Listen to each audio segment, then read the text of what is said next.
भ्रष्टाचार के आरोपों की बात की, आपने कहा करा ले जांच। अब ये जो दूसरा उनका आरोप है कि भाई अब नाम अपना चाहिए, बिल्ला अपना चाहिए, स्टैंप अपना चाहिए, गरीब का काम ना होता हो तो ना हो, केंद्र से योजना चलेगी, पैसा आएगा, नहीं कराएंगे काम, घर नहीं बनाएंगे। देखिए, ऐसा है, जो भी आरोप लगाते हैं जी, उस पर उनको आगे कार्रवाई के लिए बढ़ने का अधिकार है। ये सरकार बहुत अच्छा काम कर रही है। भ्रष्टाचार की बहुत सारी बातें अपोजिशन में रहने वाले लोग करते ही हैं, लेकिन हमने देखा है यहाँ पर सभी प्रकार के कामों को इस सरकार जिस प्रकार के अंजाम दे रही है। मैं बहुत सारी बातों को बताना चाहता हूं। ये आपने एक नारा सुना होगा, छत्तीसगढ़ की 4 चिन्हारी, नरवा, गरुआ, घुरवा और बारी। ये ऐसा वैज्ञानिक स्लोगन है जिसमें नाला को, खेतों को कैसे और सुंदर अच्छी खेती के लिए आगे बढ़ाया जा सकता है। गौओं का पालन करने के लिए जो गौठान का मामला सामने लाया गया है, वो पूरे प्रदेश भर में ये आगे बढ़ रहा है। उसमें भी घोटाला किया बता रहे हैं, है? उसमें भी बता रहे हैं घोटाला। जांच करा लें ना, गौठान में कार्रवाई करवा लें, वो सब दिख जाएगा मामला आपने जहां भी होगा। गोठान में आपको मैं चाहूंगा, मैं आपको 10 गोठान ले चलता हूं। एक भी गोठान में आपको गाय मिल जाए तो बड़ा। गरुआ जो है वो सड़कों पर है, नरुआ बह गया है,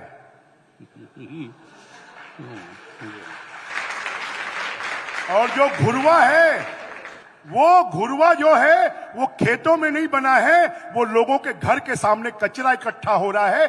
कचरापुर हो गया है रायपुर, पूरा छत्तीसगढ़ कचरापुर हो गया। मैंने पढ़ा, आपने कहा छत्तीसगढ़ में एक गाय के ऊपर 40 लाख रुपया खर्च हुआ। जी, कैसे? अगर आप देखेंगे, मैंने विधानसभा में प्रश्न पूछा, आप जरा बताएं छत्तीसगढ़ के गौठानों में कितनी गायें रखी गई। मुझे बताया 2240 गायें रखी गई। मैंने पूछा उस पर कितना खर्च हुआ, बताया 1300 करोड़ रुपए खर्च हुआ। गौठान कितने? 10,000 हैं। कितने गौठानों में रखी गई? तो वो 2200 गायें 88 गौठानों में रखी गई।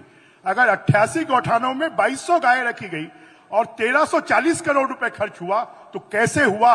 यह विधानसभा के प्रश्न का जवाब है, क्योंकि सब जगह इनका भ्रष्टाचार है। और भ्रष्टाचार के कारण पूरे छत्तीसगढ़ को एटीएम इन्होंने बना दिया है। शायद पूरे देश में भ्रष्टाचार के नाम पे इतना बदनाम राज्य दूसरा कोई नहीं होगा जितना कि छत्तीसगढ़ है। यहां का पैसा अपनी सोनिया अम्मा, अपने राहुल भैया और अपनी प्रियंका दीदी को पहुंचा रहे हैं। आसाम के चुनाव में पहुंचा रहे हैं, उत्तरांचल के चुनाव में पहुंचा रहे हैं, हिमाचल के चुनाव में पहुंचा रहे हैं। चुनाव में पॉलिटिकल नारा लगाने के लिए बिजपुंजी ठीक है, क्या इसके पीछे तथ्य क्या है? तथ्य है, मैं अपने मोबाइल को खोलकर आपको एक पेज दिखा देता हूं। उस पेज में आपको दिख जाएगा कि कितना कांग्रेस के हेडक्वार्टर में पैसा गया, कितना पैसा कहां से आया। मेरे पास प्रमाण है और इसकी जांच चल रही है। जिस दिन जांच हो जाएगी उस दिन कौन कौन जेल में जाएंगे ये मालूम पड़ जाएगा। देखिए, सबसे बड़ी दिक्कत ये है, अपोजिशन में है वो आरोप लगा सकते हैं, लेकिन बहुत सारी बातें इस सरकार ने जो किया है, पिछली सरकार 15 साल थी, उन्होंने कुछ नहीं किया। ये छत्तीसगढ़ हमारा समझिए भगवान राम का ननिहाल है। ये छत्तीसगढ़ है जो भगवती कौशल्या माता का मायका है। आप चंद्रखुरी कभी गए हैं? जो जिस तरह से बनाया है यहां पर वर्तमान सरकार ने, वो देखने लायक है। ये बीजेपी की गवर्नमेंट, उस दल हम भी रहे उस दल में, राम का बहुत नाम लिए, कोई काम नहीं किया, धरती पर उतारा नहीं।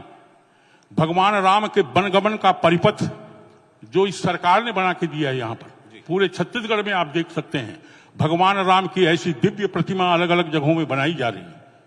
ये भगवान राम का ननिहाल है। यहां पर हम राम को भांजा कहते हैं, और इसीलिए हमारे यहाँ एक नई संस्कृति आगे बढ़ी है कि मामा जो है भांजे का पांव छूते हैं।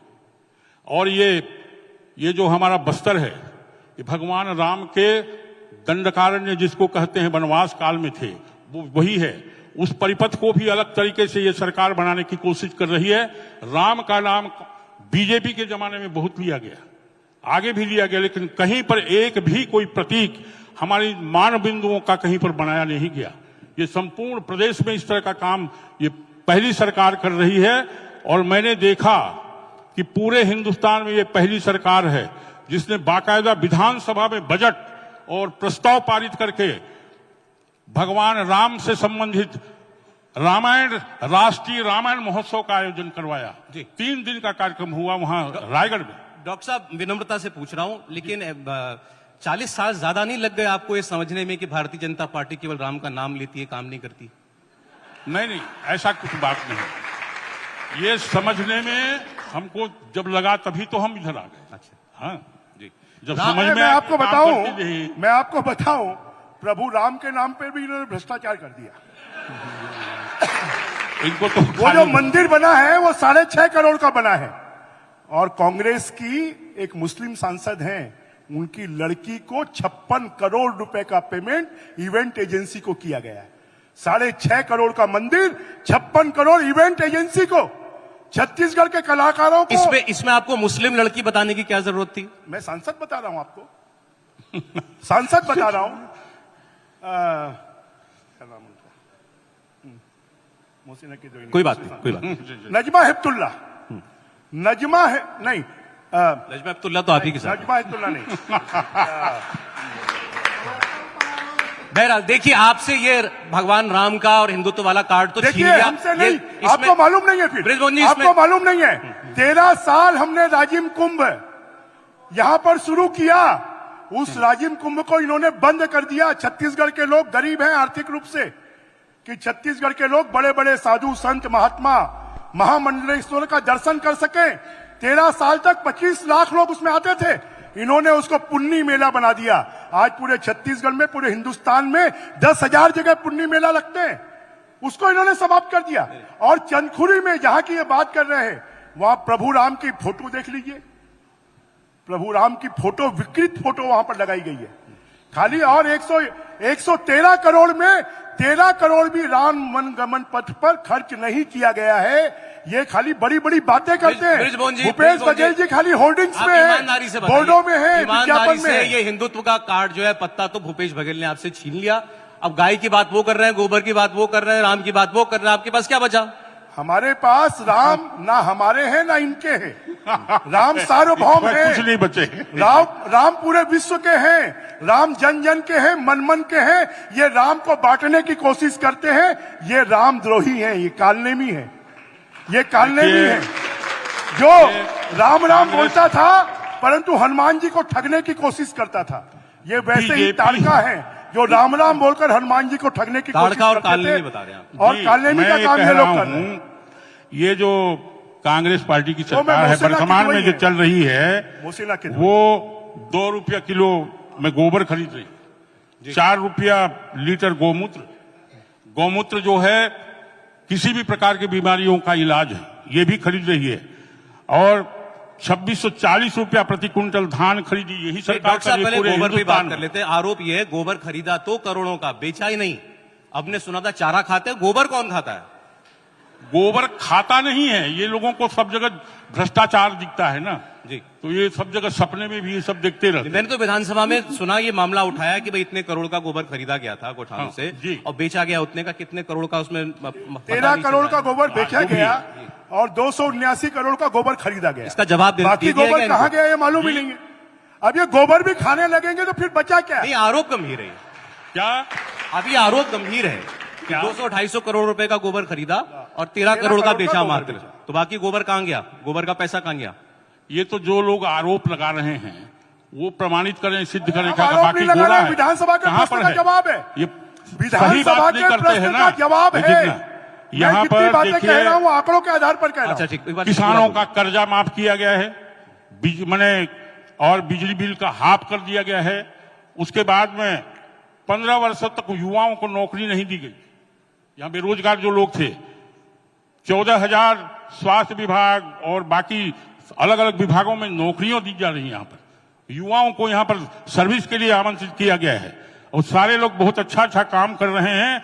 और पहले जो स्थितियां थी उससे सभी विभागों को, वहां के जो मितानिन थे, कोटवार हैं, पटेल हैं, इनके सबको मानदेय को बढ़ाया गया है यहाँ पर जी। और अच्छा, सारे लोगों को डॉक्टर दिया साहब, गया है। कर्जा माफी वाली बात, आप 18 में आए थे कर्जा माफी का वादा करके, कर्जा माफी आपने करी, जनता ने आप पे भरोसा किया उस बात। जी हाँ, जी हाँ।